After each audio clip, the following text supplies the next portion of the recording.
Hi everybody, welcome to the Actors Academy. Thank you for tuning in today. Today we're going to be talking about self-tape submissions, specifically the 3 mistakes that actors make when it comes to doing their self-tapes. These are mistakes before that I've made in the past. These are mistakes that I still see actors making when they're sending in their self-tapes to me to look at before they send them off to the casting directors. So we're going to be focusing on those points today. The reason you want to have a good self-tape is because it's not just about your acting. Your acting could be great, it could be amazing, but that doesn't mean your self-tape is good. And when your self-tape is good, it gives a better representation of your work. The best way to think about it when I describe it is like a job application. You could have one job application here, one here. You put on the same information, but on this application, it's all dirty. There's dirt on it. There's coffee stains. It's all ripped up. And this one over here is all nice and clean.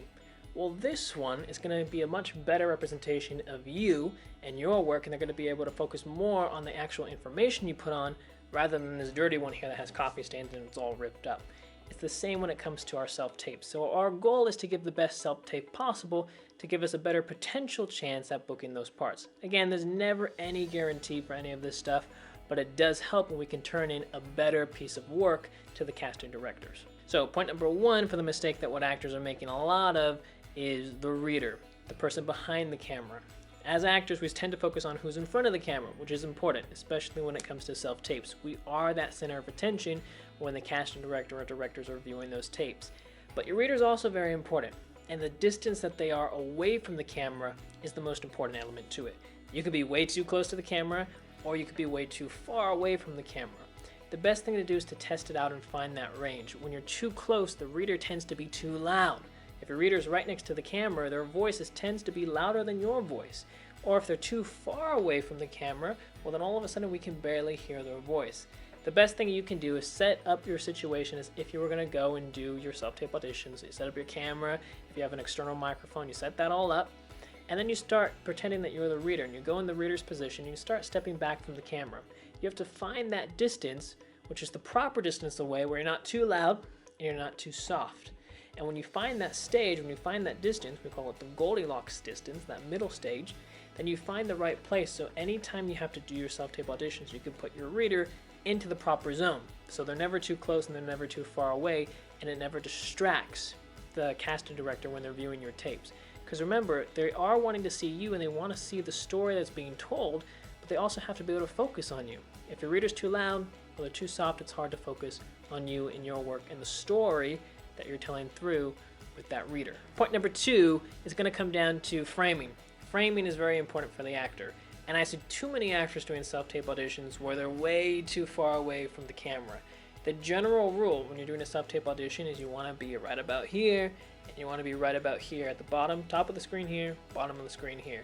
Now, are these rules set in stone? No, they're not. You could be a little bit lower here, a little bit higher here, a little bit here, a little bit here. It's fine. You never want to cut off your head though. That's one of the big rules. But you do want to have this general range here when you're doing your self-tapes. Now, can this rule ever be broken? Yes, it can, and at times I do break this rule. But it is important to note that this is the general range. Sometimes though, I will go a little bit farther, and this is the only time that I will do it. Again, not all the time, but sometimes I will, because some scenes actually work a little bit better when you have a little bit more room and the story that you're actually telling within the scene. Sometimes it works a little bit better. The situations I would do this is if I have an audition and I have 3 different scenes that I have to submit in for the character I'm auditioning for, I will have 2 of those scenes be in the normal range. And then I will take creative liberty on that 3rd scene. But I'll only do it if I have 3 scenes. And I can do 2 of them in the proper frame, so I have it all here because the casting directors will be able to see our face a little bit more. And I'll do 1 of them with that creative liberty. But the farthest distance that I will go back is I will only go below the belly button. You never see my knees or my legs in the audition tapes at all. You're only going to see the farthest it will be is down towards the belly button area. Now, why is this framing important? It's because most of the time when you're watching a movie or a TV show, you're going to get close-up shots. So when the director or casting director are watching you, they want to see this range. They don't want to see it too far. They want to be able to see your face and what's going on in this range, because if you get booked for the part, most of the time you will be within this range. Sometimes though, you will get shots where it's down more below the belly button area. So that's why I will take creative liberty, but only on 1 of those takes. Point number 3 is lighting. I can't tell you how many times I've seen actors send in self-tape auditions where they're either overexposed or the lighting's too bright or the lighting's too soft and there's not enough lighting involved. When you don't have enough lighting, the image quality is not very good. So if you test it out and you took out your camera right now and you just started dimming the lights and then turning it back up, you can see which image quality looks better. When you have the proper amount of lighting, the casting director and director can see you much more in frame on camera. When your lighting's too soft and it's too low, it's much harder to see what you actually look like, which isn't good for you because when they're trying to book you for the part, they want to see what you look like. But now it's also not good when you're too overexposed and then they can't see the proper proportions and features on your face because now there's too much light that's involved. You want to find that happy balance. The best thing to do is just take out your camera and just start adjusting the lighting. See what works best for you, see what range is good. Everyone has different skin tones and different colors, so when you're in front of the camera, sometimes one lighting setup that works for you may not work for another person.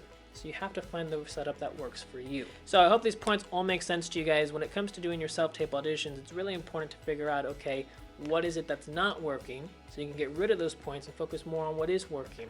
When you can get rid of these points that are distracting for the casting director and directors, it allows them to focus more on your work, and that's the most important thing. You want to have good work, but if your work is doing great, you don't want anything to distract away from it.